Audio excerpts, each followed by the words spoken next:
ayat yang ke-11.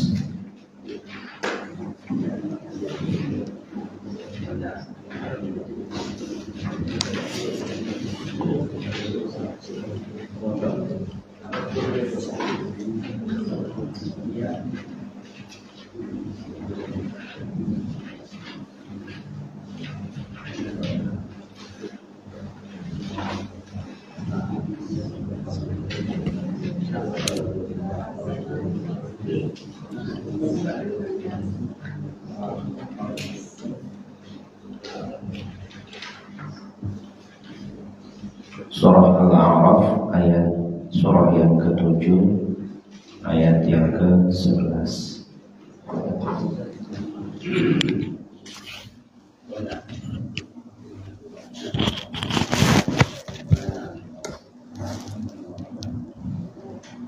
Assalamualaikum warahmatullahi wabarakatuh. Alhamdulillahi rabbil alamin, wa bihi nasta'in ala umuri dunya waddin, wassalatu wassalamu ala asyrafil anbiya'i wal mursalin, wa ala alihi wa ashabihi wa man tabi'ahu ila yaumiddin, amma ba'du.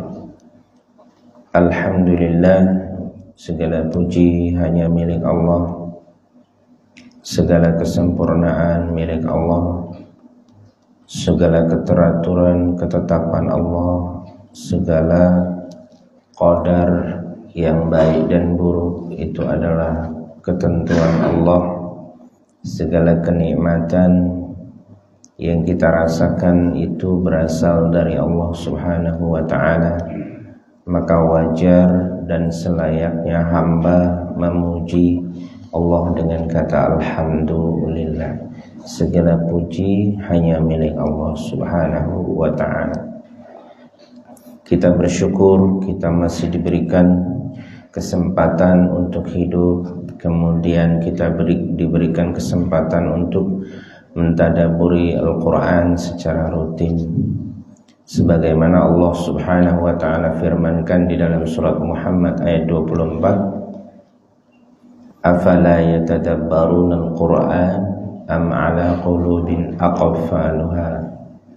Apakah mereka tidak mentadaburi Al-Quran atau hati mereka yang terkunci? Ayat ini menunjukkan bahwa untuk punya hati yang bisa terbuka, agar punya hati yang bisa tersambung kepada Allah Subhanahu wa ta'ala, agar punya hati yang bisa lembut, terbuka, dimasuki oleh cahaya, maka kita perlu mentadaburi Al-Quran. Baik, jamaah sekalian, kita awali dengan doa. Bismillahirrahmanirrahim.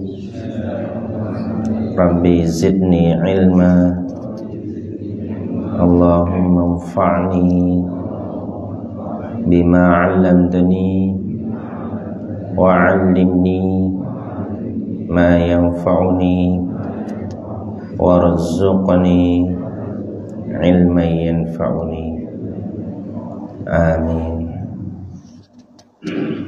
Sebagai tradisi dari tadabbur Al-Quran, khususnya metode tatbiki, kita akan mengawali setiap kajian kita dengan surah Al-Fatihah. A'udzu billahi minasy syaithanir rajim. A'udzu billahi minasy syaithanir rajim. Bismillahirrahmanirrahim.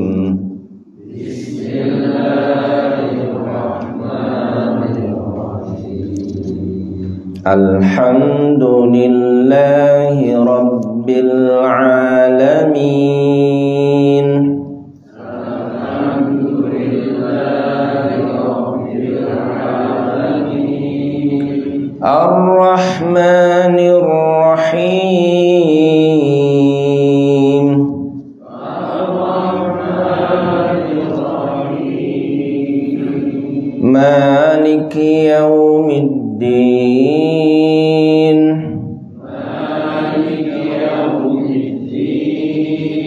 Iyyaka na'budu wa iyyaka nasta'in. Iyyaka na'budu wa iyyaka nasta'in. Ihdinas siratal mustaqim. Ihdinas siratal mustaqim. Siratal ladzina an'amta 'alaihim.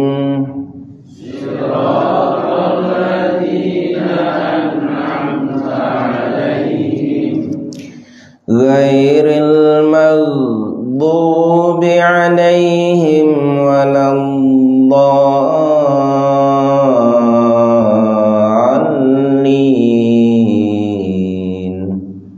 Ghairil maghdubi 'alaihim waladdallin. Amin. Bismillahirrahmanirrahim. Bismillahirrahmanirrahim. Walaqad khalaqnakum thumma sawwarnakum thumma qulna.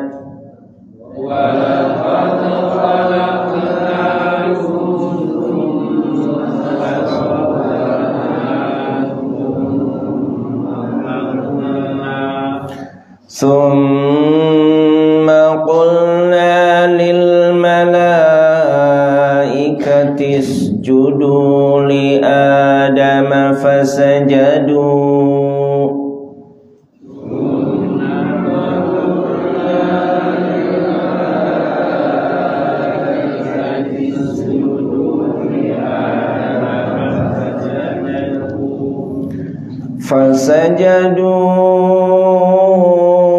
إلا إبليس لم يكن من الساجدين.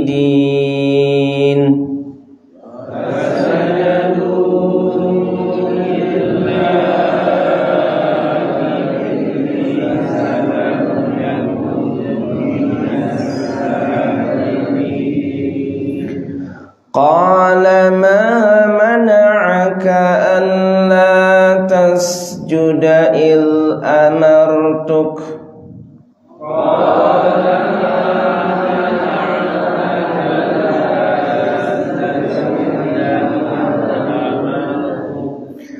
قال أنا خير منه خلقتني من نار.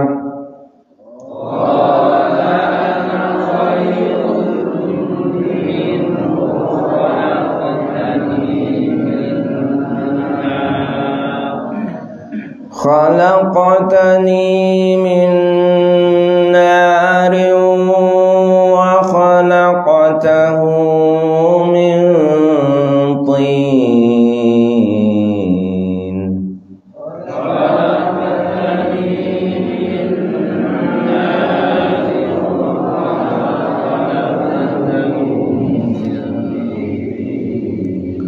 Sadaqallahul azim.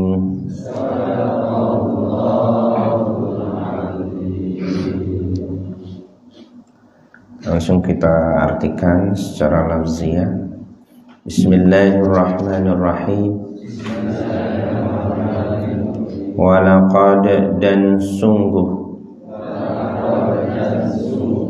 khalaqnakum kami ciptakan kalian, summa kemudian, sawwarnakum kami bentuk kalian,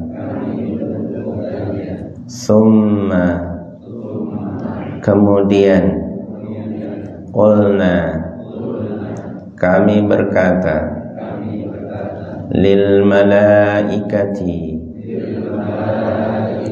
kepada malaikat,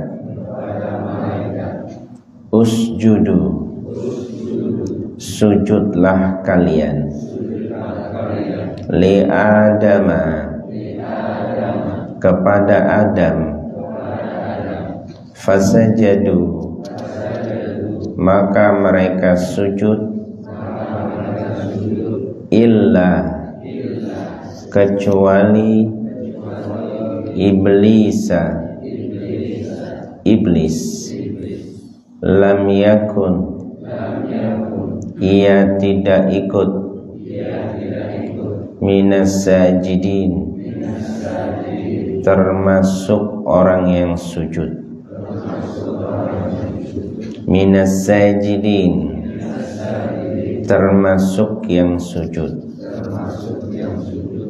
Qala, Allah bertanya, ma mana'aka,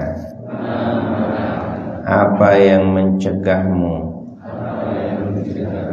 alla tasjuda, untuk tidak sujud,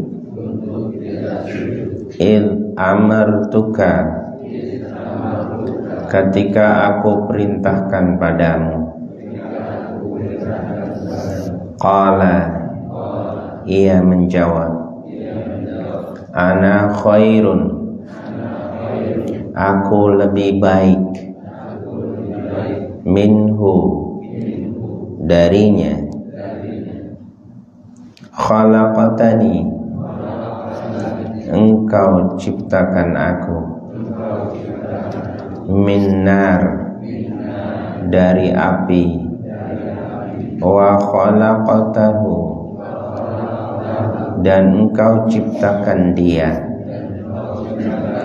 min tinin, dari tanah.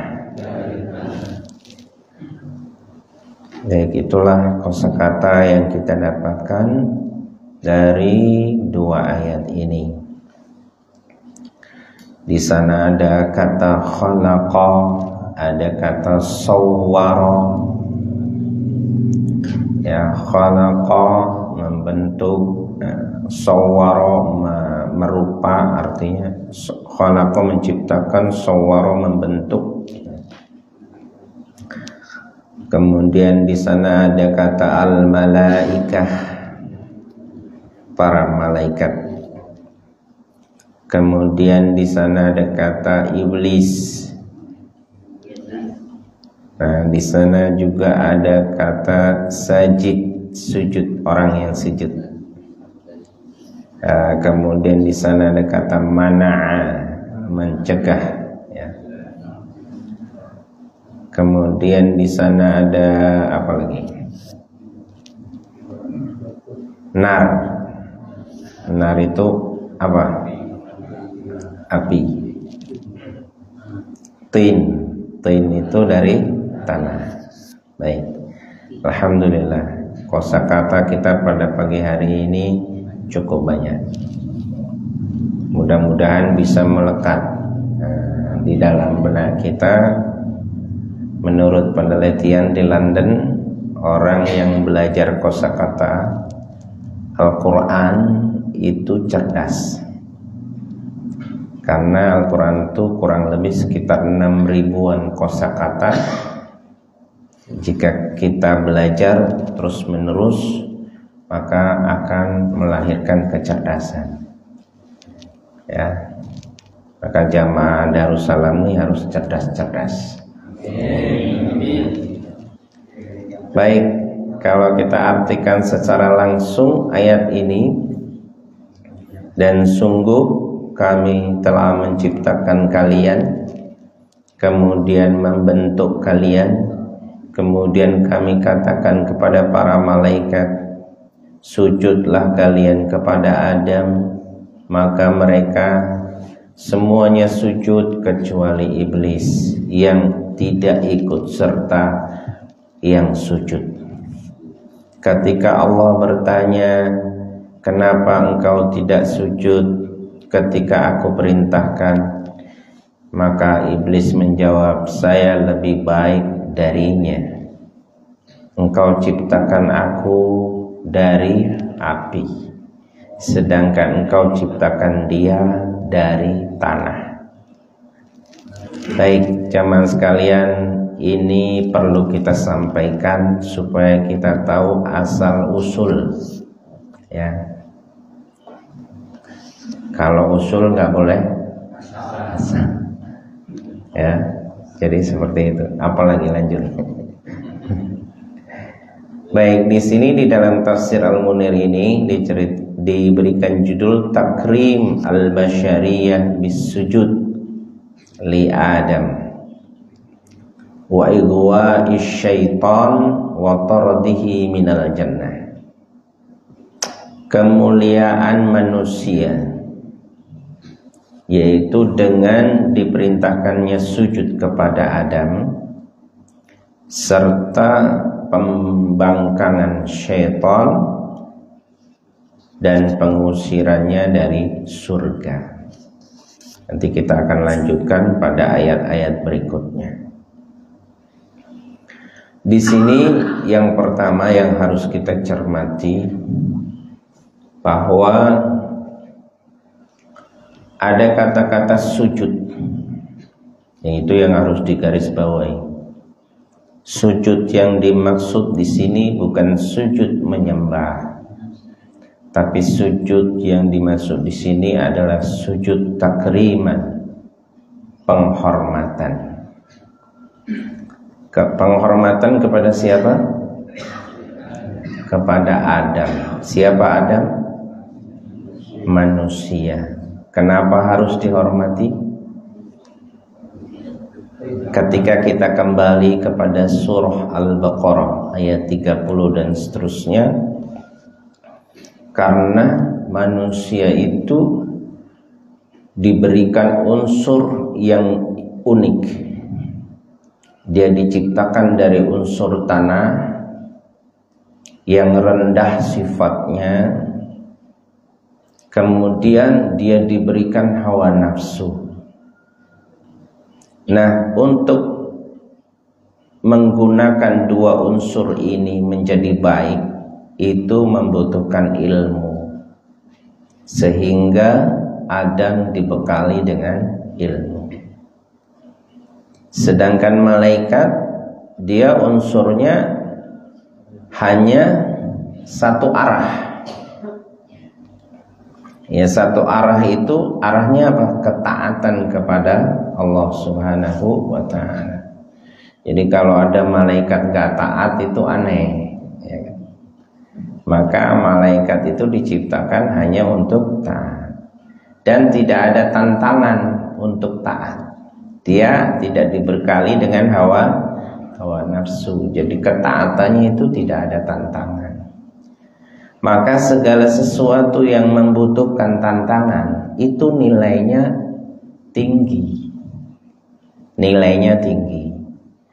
Oleh karena itu manusia ketika dia bisa taat kepada Allah, itu nilainya lebih tinggi daripada ketaatan malaikat. Kenapa? Karena manusia harus mengalahkan hawa nafsu. Nah, untuk mengalahkan hawa nafsu membutuhkan ilmu. Oleh karena itu Allah mengatakan wa'allama Adamal asma'a kullaha thumma 'aradahum 'alal malaikah faqala anbi'uni bi asma'i haula'i in kuntum shadiqin. Allah mengajarkan ilmu, seluruh ilmu, nama-nama, disebut nama-nama, isim-isim. Kalau dalam bahasa Arab itu nama itu isim. Kalau gramatikalnya isim itu kata benda. Jadi sebenarnya hakikatnya ilmu itu, kalau kita mengerti nama-nama seluruh yang ada di alam semesta ini lebih banyak, berarti ilmu kita banyak. Tapi kalau kita nggak mengerti ini namanya apa, nggak tahu, ini namanya apa nggak tahu, itu berarti tidak ada ilmu. Tapi kalau kita tahu namanya ini, apalagi bisa menjelaskan sifatnya, karakternya, berarti itu adalah ilmu. Nah ini, jadi kata sujud di situ bermakna penghormatan. Allah menghormati manusia yang berilmu, manusia yang menggunakan ilmunya untuk bisa mengalahkan hawa nafsunya, tunduk kepada Allah Subhanahu wa ta'ala. Nah itu nilai letak kemuliaannya. Oleh karena itu nanti turunannya ada bab-bab ikram, bab ta'zim, menghormati. Ya, jadi kita ini ada syariat, segala sesuatu yang hubungannya tembusnya kepada Allah itu harus dihormati. Contohnya menghormati tempat yang itu digunakan untuk ibadah. Contohnya apa? Masjid. Makanya masjid tertua di dunia, masjid utama di muka bumi ini disebut dengan Haramain. Haramain itu dua tempat yang dimuliakan. Haramain, Masjidil Haram, Masjidin Nabawi, kemudian baru yang ketiga Masjidil Aqsa. Ya, jadi seperti itu. Ini punya nilai Haramain, terutama Masjidil Haram dan Masjid An-Nabawi, itu Haramain. Kenapa haji kita harus ke sana? Ya karena itulah nilai-nilai kemuliaan. Kemudian manusia yang hubungannya kepada Allah itu harus dihormati. Itu manusia, contohnya para nabi, para rasul. Nah, kenapa kita harus baca sholawat? Kemudian sholawat itu diabadikan di dalam sholat kita, terutama Nabi Ibrahim dan Nabi Muhammad sallallahu alaihi wasallam. Maka dua orang ini adalah khalil, kekasih Allah Subhanahu wa ta'ala. Maka kita perlu membaca sholawat kepadanya, bukan menyembahnya. Maka kalau kita baca sholawat terus dituduh menyembah, itu pemahamannya seperti apa? Baca sholawat kok dituduh syirik, ya kan? Baca sholawat kok dituduh bid'ah dan seterusnya. Nah itu pemahaman dari mana, ya kan? Jadi seperti itu. Maka di sini sujud yang dimaksud di sini adalah sujud penghormatan. Fasajadu illa iblis lam yakum minas sajidin. Kemudian yang selanjutnya, ketika iblis ditanya kenapa kok dia diperintahkan sujud enggak sujud, jawabnya apa? Ana khairum minhu, aku lebih baik darinya. Awas, hati-hati. Perasaan aku lebih baik darinya. Darinya siapa? Darinya Adam. Adam itu siapa? Adam itu makhluk. Kemudian iblis itu siapa? Makhluk juga. Iblis kenal Allah enggak? Kenal. Iblis tahu Allah enggak? Tahu. Ya, tapi kenapa iblis enggak mau menghormati Adam? Enggak mau menghormati Adam sebagai sesama makhluk? Gengsi, ya, tidak level. Nah ternyata iblis itu dia itu punya pemikiran yang salah. Pemikirannya apa? Pemikiran dia punya kias yang salah, mengukur sesuatu tidak benar. Dia anggap kalau yang terbuat dari api itu bercahaya, kemudian panas, terus dibandingkan dengan makhluk yang terbuat dari tanah. Tanah itu apa? Dingin. Kalau kena hujan becek. Kayaknya nggak keren. Nah, terus iblis mengambil kesimpulan bahwa ini nggak bagus. Kalau api suruh nyembah tanah, nanti dulu ya. Tanah itu apa dan lain sebagainya. Ya, sorry. Jadi seperti itu. Aduh, ini nanti kena ini lagi. Sorry. Jadi seperti itu. Nah, ini namanya iblis itu mengukur sesuatu, menilai sesuatu itu tidak dari berpikir dari Allah dulu, tapi dia memikirkan sesuatu itu dari sifat gengsinya dulu. Coba kita lihat sekarang, banyak nggak orang itu kalau suruh ibadah itu rajin? Banyak ya? Banyak. Kalau suruh ibadah itu taat. Kalau suruh sujud kepada Allah itu semangat. Banyak nggak? Banyak. Tapi kalau suruh menghargai sesama kita, nanti dulu. Siapa dia? Masa saya suruh menghormati dia? Nah, banyak nggak yang begitu? Banyak. Kalau dengki kepada Allah, kayaknya orang yang sudah biasa ibadah itu kayaknya agak sulit kalau dengki kepada Allah. Tapi kalau dengki kepada sesama kita, dianggapnya itu sesuatu yang biasa. Hati-hati, ini kok agak mirip sama iblis. Iblis itu bukan berarti iblis tidak mengenal Allah. Iblis itu mengenal Allah, tapi hatinya untuk tawadhu itu sulit. Yang ada itu adalah takabur. Hati-hati.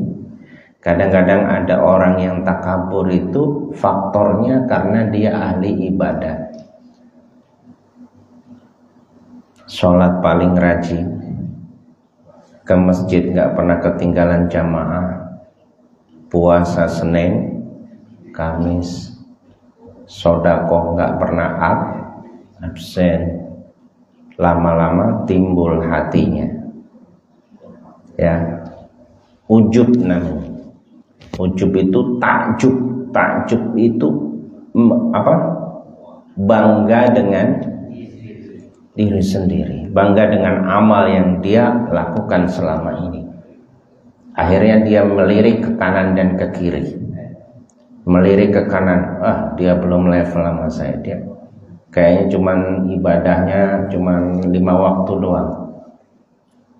Kalau dia itu sering ketinggalan sholatnya juga. Sebelah kiri juga begitu. Ini kalau jamaah seling di sop yang paling belakang. Dia ini nggak level sama saya. Saya ini belakang imam. Ya. Kalau imam salah saya diem aja. Ya. Kalau imam bacanya salah ya saya diem aja. Khusyuk. Karena nggak hafal yang dibaca imam. Baik, ya jadi seperti itu. Nah ini, kenapa kita harus ungkapkan ini supaya kita paham esensi kesalahan kita itu letaknya di mana. Nah, Imam Az-Zarnuji dalam kitab Ta'limul Muta'allim dia pernah berkata, fasadun kabirun alimun mutahattikun wa akbaru minhu jahilun mutanassikun. Artinya Pak Mirsyad. Ya, Ya, fasadun kabirun, akan terjadi kerusakan yang sangat besar di muka bumi ini. Faktornya yang pertama adalah alimun mutahatikun. Orang alim tapi orientasinya dunia. Banyak nggak orang alim tujuan kealimannya itu karena dunia, pengen tenar, pengen kaya, ya. Jadi gitu. Kalau ada orang alim kok cinta dunia tuh, waduh, itu tanda tanya itu. Aneh, ya kan? Dunia boleh nggak diraih? Boleh, tapi bukan untuk menjadi tambatan hati. Maka Abu Bakar sering berdoa, Allahumma ja'alid dunya fi yadi wa la taj'alid dunya fi qalbi. Ya Allah, jadikanlah dunia ada di tanganku, jangan engkau jadikan dunia ada di dalam hatiku. Ini Abu Bakar. Maka sikap Abu Bakar, karena dia merasa punya dunia yang banyak, dia nggak jauh-jauh dari Nabi. Nggak jauh-jauh dari Nabi Abu Bakar tuh. Kemana Nabi ikutin, kemana Nabi diikutin. Supaya apa? Supaya kalau Nabi butuh fasilitas materi, dia langsung berikan. Tuh ciri-ciri orang kaya yang kalau mau jadi orang kaya kayak Abu Bakar. Kalau belum bisa, nanti dulu. Sehingga apa? Sehingga ketika Nabi membutuhkan, ya wahai sahabat-sahabatku, kita membutuhkan peralatan perang, baju besi, kuda perang, sekian ribu pasukan. Siapa yang mampu membiayai? Abu Bakar. Saya Rasulullah. Berapa hartamu? Semuanya. Rasulullah sampai kaget. Apa? Semuanya. Ditarik Abu Bakar. Nanti untuk diri dan istrimu bagaimana? Cukup Allah dan Rasul. Nah, kayaknya nggak ada sekarang ini. Ada, sulit ya. Maka Abu Bakar itu luar biasa. Nah itu ya. Jadi seperti itu. Nah orang cerdas, orang kaya cerdas tuh begitu. Nggak jauh-jauh dari Rasul. Sekarang ada nggak Rasul? Nggak ada. Yang ada ulama. Maka orang kaya itu harus dekat ulama. Ya kan? Kalau kekayaan di tangan ulama beda dengan kekayaan di tangan ya bukan ulama. Jadi kalau ulama itu ya ulama benar, tapi ulama benar tuh kekayaannya bukan untuk dirinya. Kekayaannya dia harus digunakan untuk fakir miskin, fuqara dan lain sebagainya. Jadi seperti itu. Nah ini contoh ya kan. Nah kita kembali kepada pembahasan tadi tentang siapa? Iblis. Nah iblis itu punya penilaian yang keliru. Dia penilaiannya itu tidak dipandu dengan agama.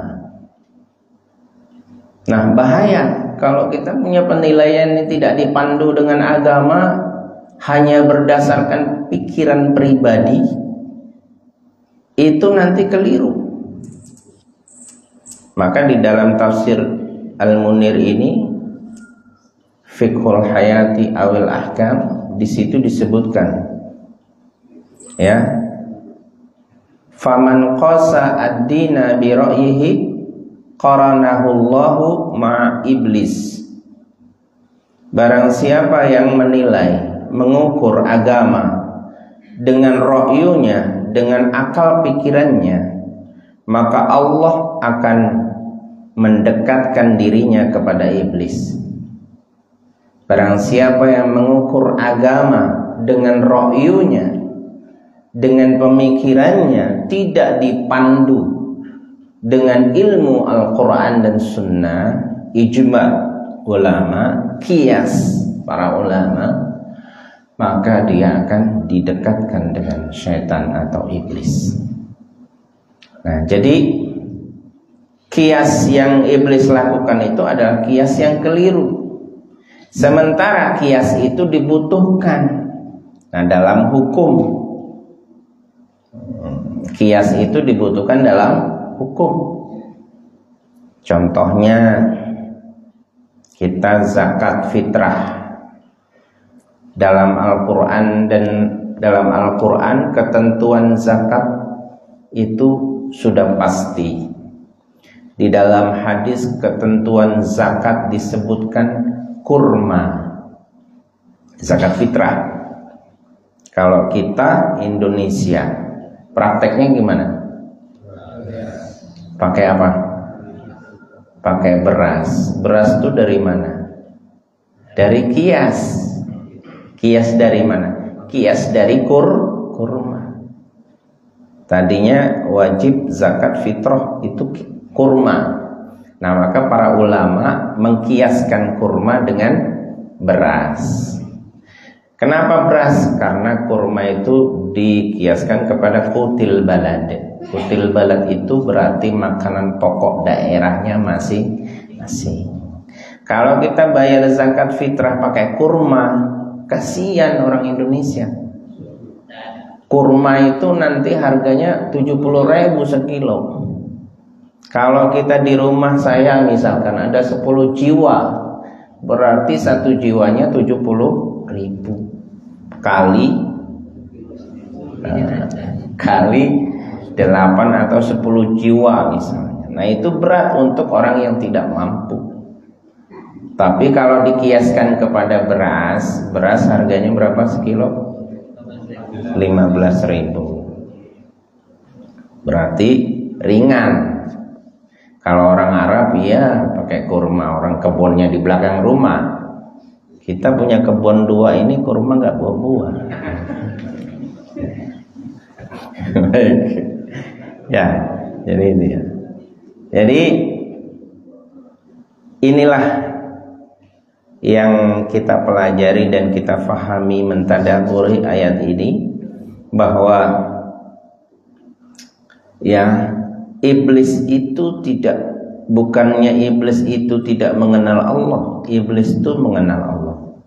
Iblis itu tahu kekuasaan Allah. Tapi iblis dia tidak mau menghargai sesama. Tapi iblis tidak bisa tawadhu.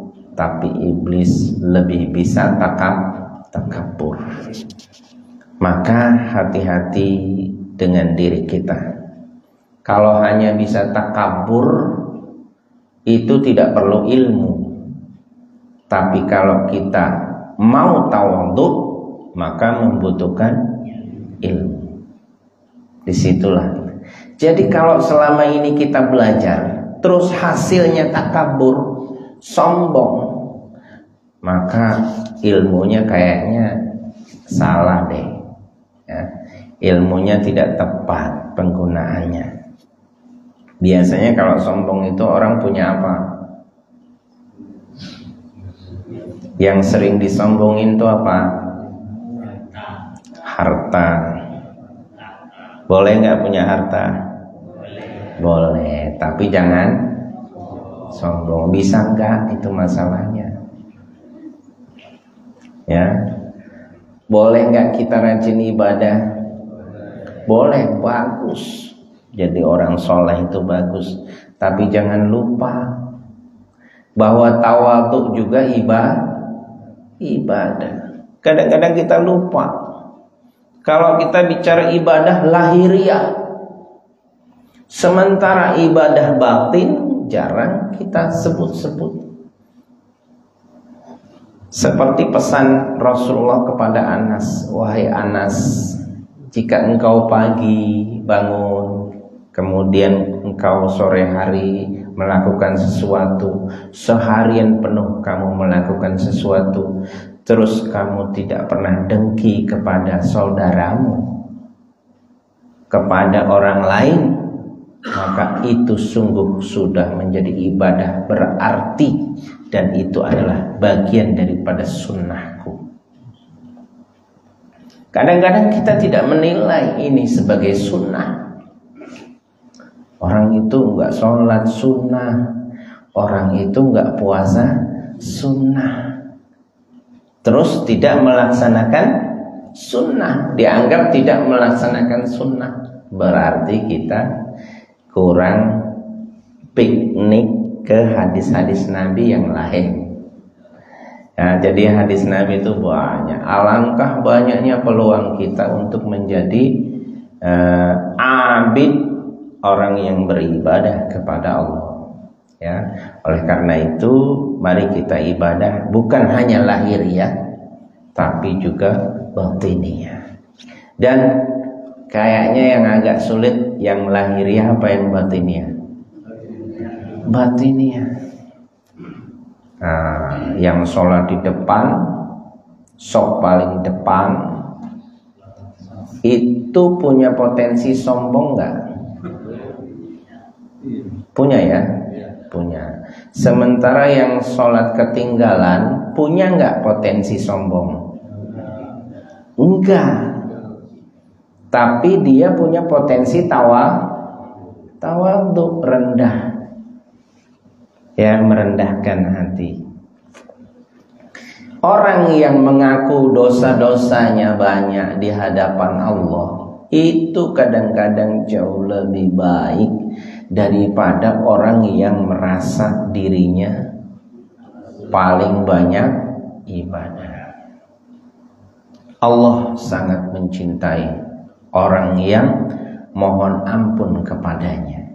Innallaha yuhibbut tawwabin. Sesungguhnya Allah itu mencintai orang yang bertaubat. Innallaha yuhibbut tawwabin. Sesungguhnya Allah itu mencintai orang yang bertaubat.